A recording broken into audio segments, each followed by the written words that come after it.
aquela coisa, você tem que ser mal criado. mal criado. Então, aqui, Não há contribuição sem malcriação. Aqui é o mal criado com o mal criado, né? Eu não sei se eu tomei mais vitamina com ele, porque eu fiquei mais alto, mas isso dá no mesmo. Você está mais alto. Eu sou mais alto, agora eu fiquei mais alto, né? Não, mas o negócio também eu cresci pra caramba, não, né? Por favor, né? Dei mais tempo aqui também, né? Com certeza. Duas coroas, né? Uma coisa legal aqui. Irmão, obrigado. A gente poder estar junto aqui. Eu quero fazer só inaugurar uma conversa com a gente, que é para registrar, que é o seguinte, tem uma era nova, né? Nós podemos falar de antropoceno? Eu acho que sim.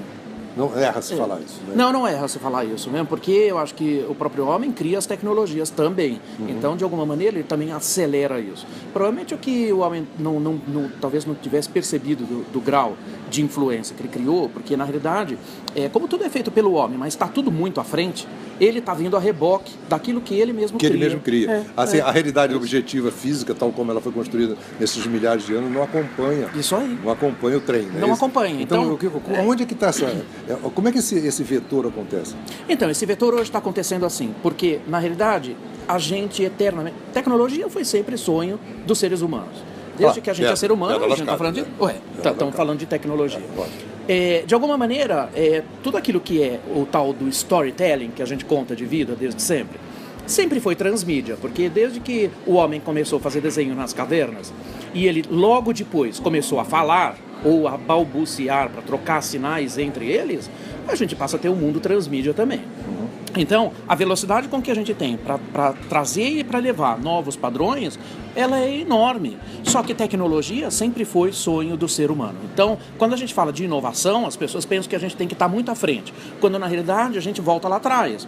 A roda é uma super inovação, o fogo é uma super inovação, o arco e flecha é uma super inovação, a pedra lascada é uma super inovação. A pílula é uma super inovação. Todas as pílulas, né? Como diz. Só que, de alguma maneira, o que acontece? Ele fica tão em cima dessa aspiração de buscar um significado novo através das inovações, que ele saiu numa pegada completamente enlouquecida de buscar cada vez mais soluções e, de alguma maneira... O que você está falando é assim, é uma espécie assim, de comportamento inerente, né? Inato. Comportamento inato, ele é assim. Então quer dizer que a confusão começa a se estabelecer de uma forma dramática, atômica, quando nós começamos a poder compartilhar através das ferramentas? Claro que sim. Aí o que acontece? Junta esse monte de desejo, fica tudo numa instância coletiva, criamos um bando que não é de zebra só, né? São todas as zebras? São todas as zebras juntas, enlouquecidas, criando demandas para você de fora para dentro. Então, de alguma maneira, é engraçado. Você está criando a contradição de si próprio, que demanda a si próprio, que te puxa a si mesmo. Exatamente. Enquanto conjunto, né? Porque você pega assim, por que o homem criou a ficção? Para ele ver novas formas de buscar significados.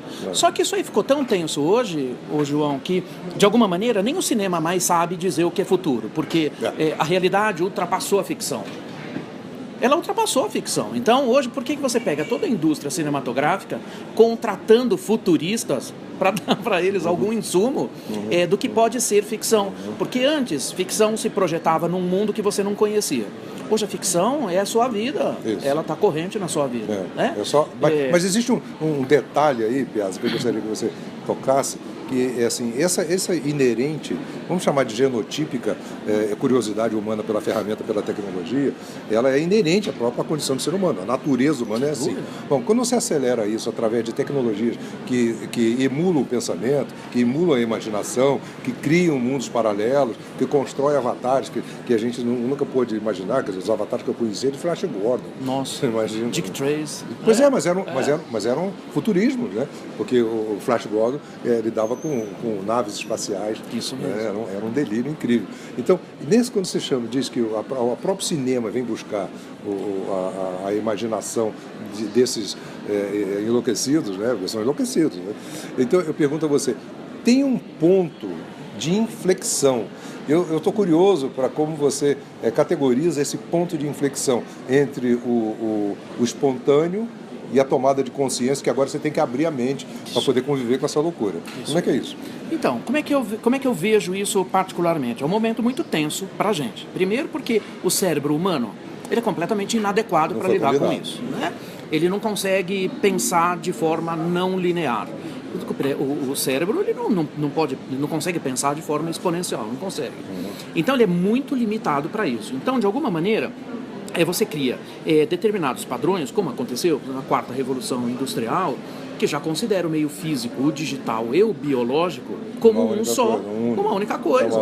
Uma instância única. Uma instância única. Então, se você pega o Homo Deus, onde ele fala que o teu tecido biológico é um sistema computacional como qualquer outro, a gente está vendo... Não vejo Nicoleles que consegue, inclusive, fazer com que, pela ação do pensamento, tá certo? Com aqueles utilizando aqueles 250 milissegundos entre a intenção e gesto, você consegue mobilizar o outro remotamente, né? Isso.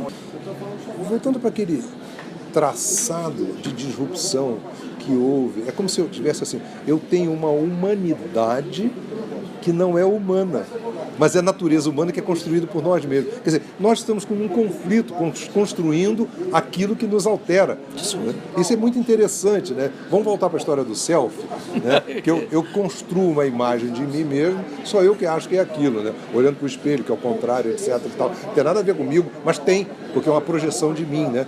Que é uma coisa, uma superfície polida. Então, essa projeção, ela não me altera, ela me dá alguns sinais, né? Eu acho que meu cabelo fica melhor assim, que os óculos assim, enfim, vai por aí afora, eu vou construindo uma imagem de mim mesmo.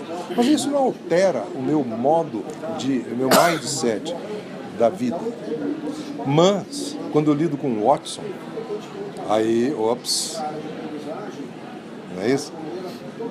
Aí a coisa encrenca, não é certo? Então, é nesse sentido que eu queria que você retomasse essa fio da meada, para nós falarmos dessa mente que está do lado de fora, construída por nós mesmos, alterando a nós. É um negócio interessante, né? Isso é uma coisa muito louca, porque é um dos grandes paradoxos. É um paradoxo, né? sem dúvida. Porque, na realidade, quando você pensa que... E isso está dito desde sempre. Quando você pega Perdidos no Espaço, que você tem o robô do Dr. Smith, que é o B9, você vai ver que ele era precursor do Google há muito tempo. Porque não tinha nenhuma pergunta que aquele robô não pudesse responder para você. Claro. Ele tinha até sistemas de alerta, né? Como sensores de alerta, porque ele não perdia nada no seu entorno. De alguma maneira, a gente declara o que a gente quer e a gente usa a ficção justamente porque ele é um fio condutor para você ter permissão de viajar numa possibilidade que você não conhece ainda. Então, quando você pega, por exemplo, o futurismo, que tem muito a ver com essa questão, eu vou usar, de novo, a figura de um filme que é o Blade Runner. Blade Runner mostra o ponto mais sensível que é a discussão do futurismo. Que todos os outros autores, quando falam de futuro, é sempre uma coisa esquisita. Você está num lugar esquisito, você viaja para um lugar esquisito, você veste coisa esquisita, lida com pessoas esquisitas, né? E você, não sei se você já reparou, tudo é azul, porque é uma cor fria, né? E não sei se você também reparou que ninguém come em filme de ficção. É verdade, não existe alimentação. Não existe alimentação, porque isso é uma coisa muito humana. Como ninguém sabia muito bem como é que ia ser, deixa para resolver depois. Porque fala da comida do astronauta em terra, você vai comer uma coisa que não é a comida social e tudo mais. Então, de alguma maneira, como é que você ressignificar isso usando Blade Runner? Ele mostrou o ponto, porque mesmo com muito futuro pela frente, não seremos cibernéticos. Isso é um ponto. Muito bem. Muito bem. Quer dizer, seremos. Nós não vamos migrar para a nossa própria criação. Não vamos migrar. Não vamos migrar para a nossa criação. Esse é o ponto tenso, porque muito pelo contrário, quanto mais tecnologia você tiver, mais humanos seremos. Mais humanos seremos. Porque você vai dar aquele tempo que você devolveu, né? Isso aquilo aí. que você chamou a atenção, né? Isso. E quanto mais a gente desenvolve para lá, então nós nos humanizamos para cá. Então nós temos hoje um território, eu queria certificar-me disso contigo, um território de que uma mente hoje não é só a prática, ela precisa ter consciência disso. Sem dúvida. É consciência. Então tem que ter um aprendizado, tem que ter uma reflexão estruturada que mostre esse conflito entre o criador e a criatura. Isso então, o criador e a criatura que é do próprio criador, mas que não vira criatura. Isso aí. Não é isso? Nós vamos terá sempre uma distância. E essa é a consciência hoje. Então, voltaremos isso no próximo capítulo? Voltaremos, com certeza. Voltaremos. Inclusive já. Voltaremos. Já, daqui a pouco. Inclusive já. É muito doido esse conteúdo, João, porque é engraçado isso, porque o homem criou a máquina e ele vai trabalhar para